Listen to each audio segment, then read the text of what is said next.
1,30,30,000 ఓట్లు వచ్చినటువంటి ఒక ప్రధాన ప్రతిపక్ష నాయకుడు ఒక ప్రోగ్రాం అక్కడ బాధితుల్ని పరామర్శించడానికి వెళ్తే దాన్ని అడ్డకోలుగా దారి తప్పించేటటువంటి ఒక వార్త.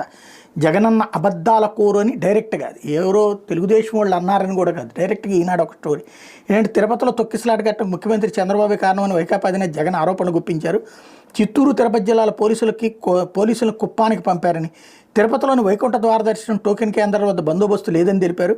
అయితే వాస్తవ పరిస్థితి ఆయన చెప్తున్న దానికి పూర్తి భిన్నంగా ఉంది. తిరుమల తిరుపతి నగరంలో 9 వైకుంఠ ద్వార దర్శనం టోకెన్ కేంద్రాల దగ్గర 1,100 మంది సిబ్బందిని మోహరించారు.